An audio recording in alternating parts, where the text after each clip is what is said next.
Hello, my friend. I know I haven't been the most active person on YouTube in the last month, and I haven't really uploaded that many videos, but honestly there was a lot going on in my life at the moment. I was quite busy, and I came back from UK just recently, and honestly I'm a little exhausted. Haven't even washed my hair. But you know, that's okay, because I'm making a sort of more relaxed video today. Or, well, perhaps not, because for me at least, this is the most important video I've made so far. You might think, well, why? You would say that the topics I was talking about so far were of importance. But I think there is such a thing as what's important for YouTube and what's important for me. And it's important to make that distinction. And oh boy, let me just say it. I'm writing a book. I'm writing a freaking book. And so far, I have 17 pages all written down. Those 17 pages are 2 chapters in total. 2 chapters that are written, that are ready. 2 out of 33, I believe. It's going to take a long time to write this book, and those 2 chapters, I wrote them basically in like half of June till the end of June, early July, because when my grandma felt like a coma after botched surgery, I sort of stopped, and then I was working quite a lot this summer. Then I was in the UK working on something special. There's something coming out towards the end of this year. You can look forward to that. Some other detransitionists are involved in that as well. So I haven't had much time to write, and I started writing yesterday for the first time in like 1.5 months, basically. And you know, when you're writing, you're in this mood, and you keep going. After you take a break, it's much harder to get back into it. But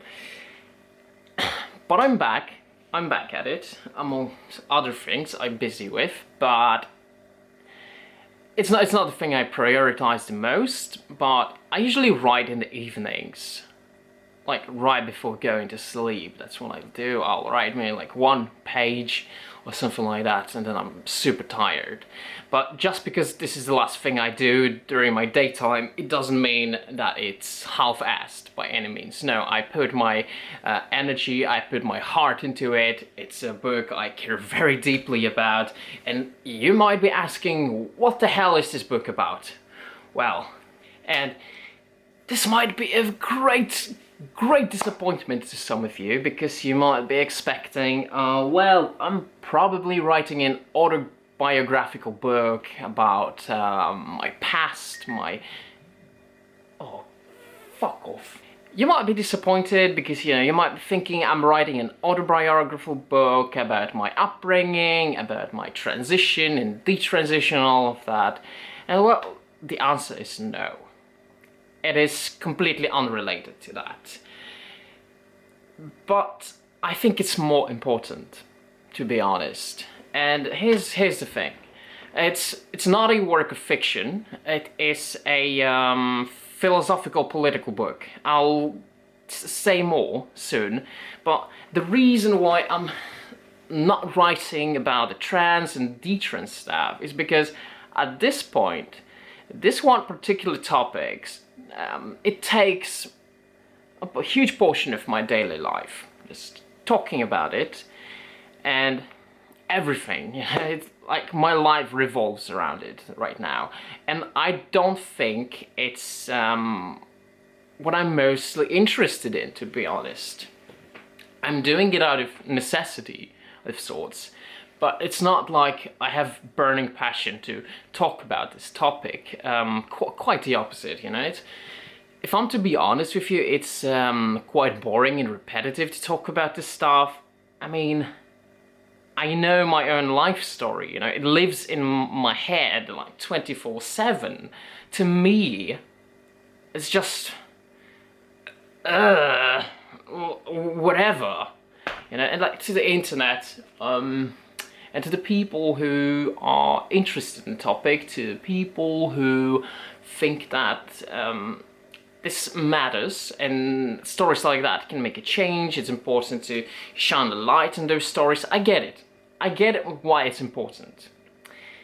But it's not what I'm all about, you know, and if you do that, like, your entire being, what you are, is being reduced to that one label, and that is a detransitioner.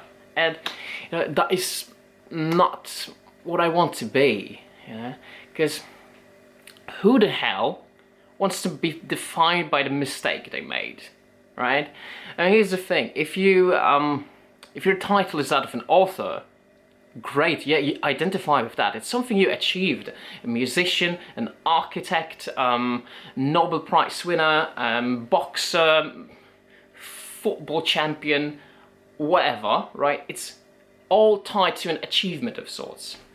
Even the title of like a father or a mother, it's great title because it's something you achieved. You know, you do not achieve anything by transitioning or detransitioning. So it's not part of who I am. It's just the mistake I acknowledged I made when I was younger, when I was more naive, and when I was more stupid. And I get that, you know, what I'm doing helps people. I get that what I'm doing is important, but I do not want to end my path there. Because my path goes in a bit of a different direction. The book I'm writing is about, drumroll, it's about technology and totalitarianism. Why this particular topic? First of all, I think this is the most important topic of this century. I think that we are on crossroads of sorts, yeah, where things can either go really well and we can move towards a golden age of humanity, or things can go to shit. Well, we are heading into a dystopian future that is a dictatorial, totalitarian nightmare. And somebody really wants something from me right now. And you might be asking yourself, what? Somebody really wants something from me. And you might be asking yourself, what is the connection between technology and totalitarianism? And oh, to be honest, I think there's a huge one. You know, I think that technology opens the door for more totalitarian methods that governments and corporations can use. From most obvious, like surveillance, to something much more sinister through algorithms, control of human behavior, etc., etc. How it all plays into this whole, it's small pieces of puzzle that just fit together. It is a writing of a philosophical nature, first and foremost, but it is also a political manifesto of sorts. It deals with, well, you can divide this book into like several parts. One that deals with the nature and evolution of technology, and then like recounting the history of totalitarian measures in human history. But it doesn't just, it's not just a descriptive definition, analysis of totalitarianism, and an analytical look on technology, first and foremost a metaphysical, ontological look on technology, but it also offers a solution.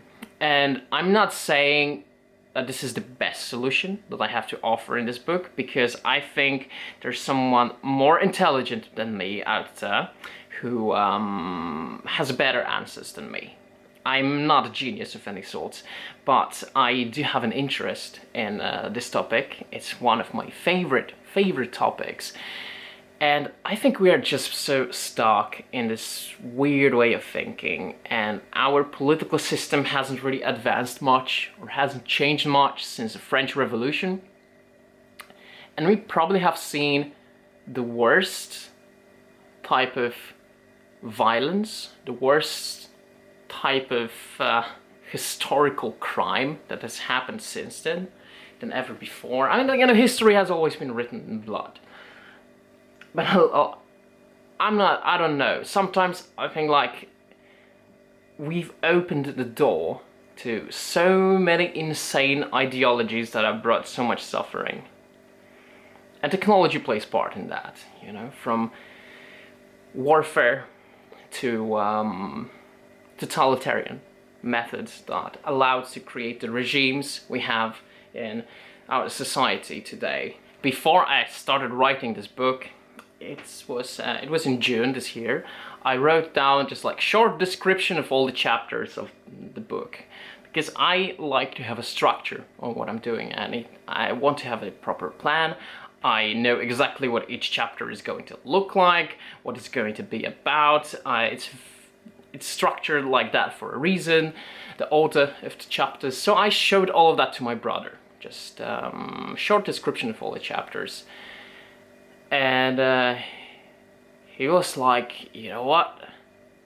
This sounds like some weird manifesto of someone who's about to go on a killing spree, you know, like Utopias manifesto, something like that. I was like, why? Yeah, I guess it is like that, because, like I said, this book is two things. It's a philosophical writing, it is a political manifesto, all at the same time. And the goal with my solution there is not to create a utopia of any sorts. It's not an idealist point of view writing, nothing like that. I think, if anything, so far as I'm concerned, every time someone tried to create a utopian society, it always led to something horrible. I can't think of any instance where I was like, had this idealistic view and it didn't go to hell. It always goes to shit. Not to mention that a lot of people's utopian views are also based in those persons' character flaws. You can see those character flaws shine through their utopian writings, through their utopian visions. I don't believe in utopian visions. I believe in something that's based in reality. I believe in solutions that do not lead to perfect society by any means, but by minimizing the damage, basically. You know, sometimes in real life you have to choose between the bad of two evils. This writing is neither a sort of doomsday scenario. I'm not going to the direction to like scare you or come from a conspiracy theory perspective, or like, you know, this is what the governments are like and all of that. I'm still a very anti-government person at heart, but I'm not saying like this is how it's going to be. We're talking about the possibilities of future, and truth is we don't really have epistemological knowledge of the future. We don't know what the future is going to be like, but I think we can predict that. And like I said, I see two directions the society can go, and everything is dependent on this moment in history. We're probably living in the most important period of human history. And that's why I think this book is so important. It's not just important for me to writing it. I mean, I do get a lot of pleasure of writing this book personally. I love writing about this type of stuff. But I think it has an importance that goes beyond just me. This is what we're all about as a humanity. And there will be things you will probably disagree with, you know, but I like to challenge status quo, basically. Another thing is, there's a lot of modern political writings out there, especially on totalitarianism. You can look some of them up. There's a lot of stuff that is really, really interesting to read. There's a lot of modern writings on technology and philosophy of technology. But it's not often that someone actually combines the two together, and at the same time, you know, a lot of political writings, modern political writings, are not really based in metaphysics anymore. And that's what bothers me with society today. You know, if you look back to at like early political writings, if you look at that Nicomachean Ethics by Aristotle, it's mostly an ethical writing more than political, but it has some metaphysical basis there, and especially Plato's Republic. Plato's Republic is very much an epistemological and metaphysical book. They start by it dealing with the role of the state, the role of the leader, the structure of society, the structure and hierarchy of power, all of that.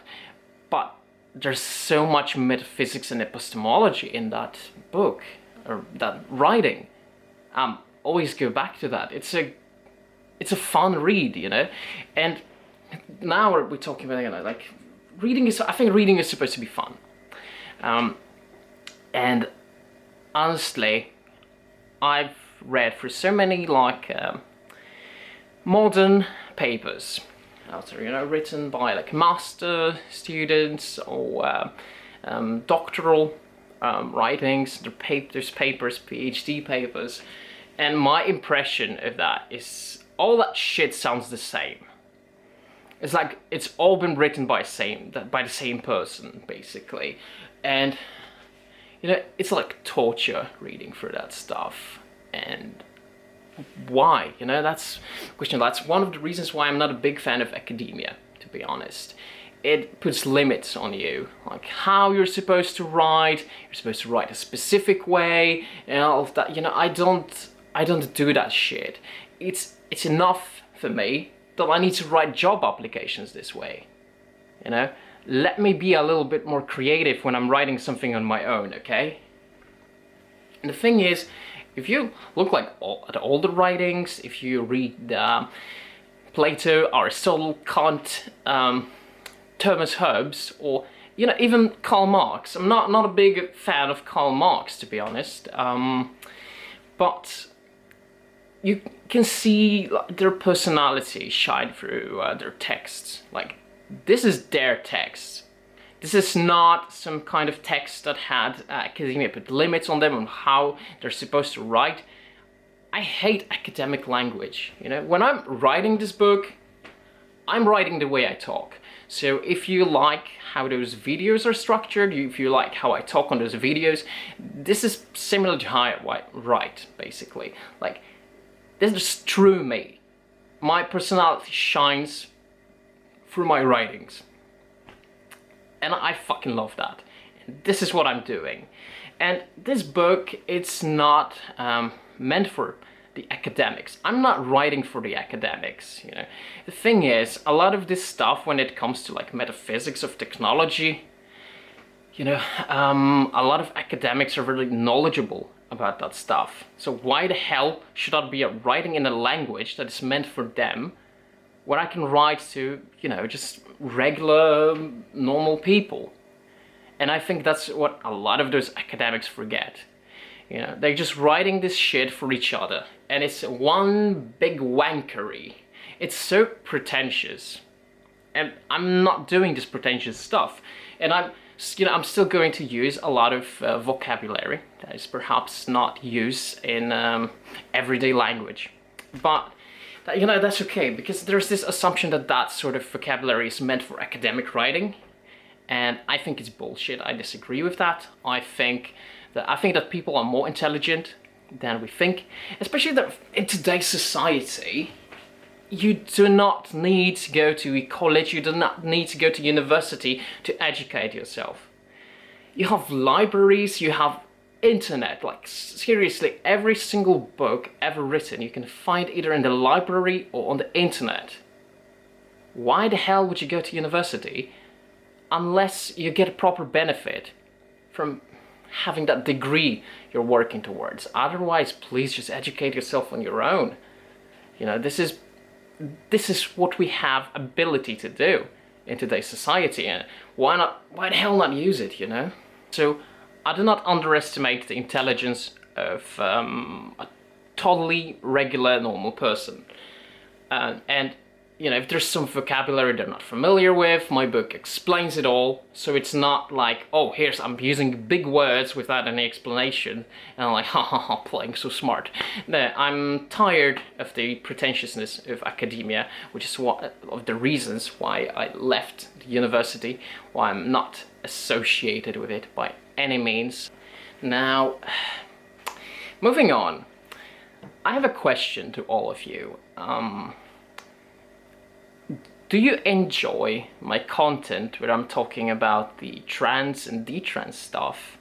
Or would you like me to make a different type of content? Because I was thinking, and I would eventually like to move on from this particular topic.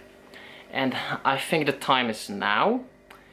And here's the thing, I'm still going to talk about that. It's not like I'm going to disregard it completely. No, it's still gonna be there. But I think I want to do something like, well, 50-50.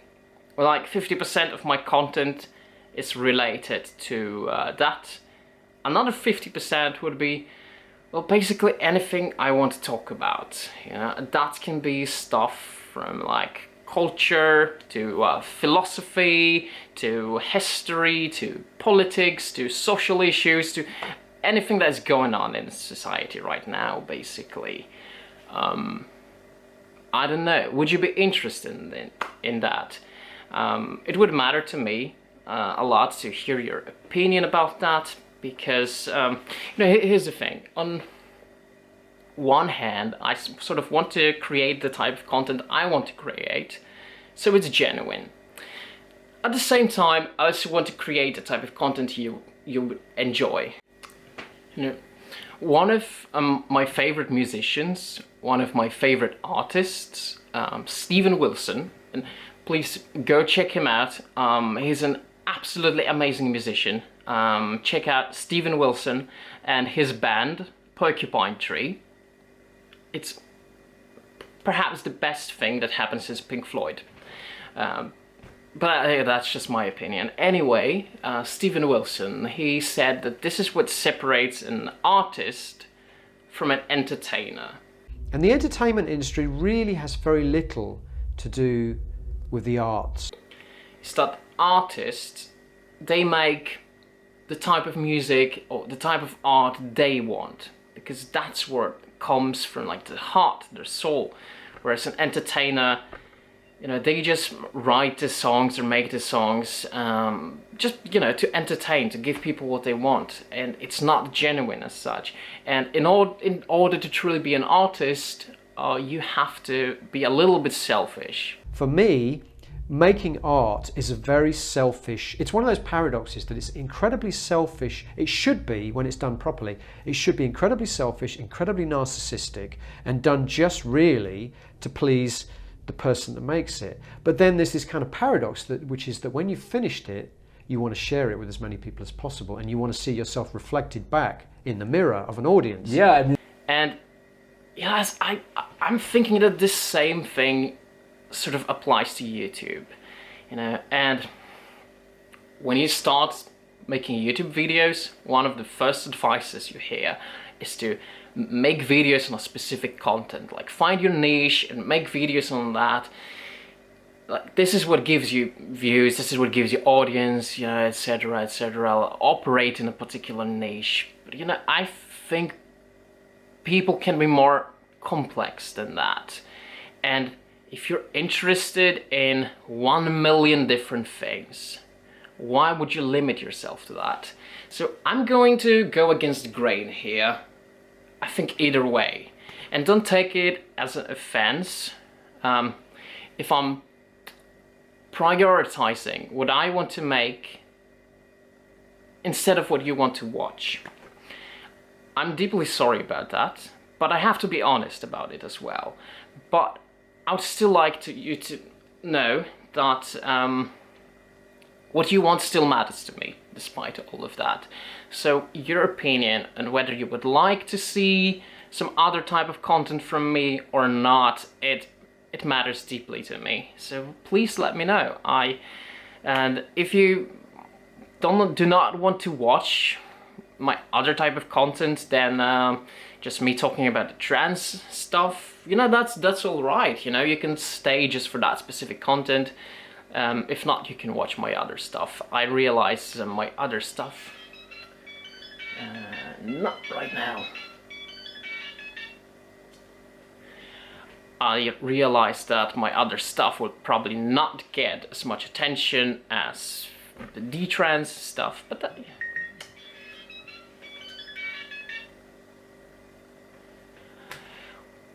wow, I mean, someone's really in love with me. You know, but that's all right. No one will leave me alone. They can't tell me. You know, I should have turned off my phone before making this video today. I'll call them back. Okay, that's a promise. I'll call them back. Anyway, where the hell was I?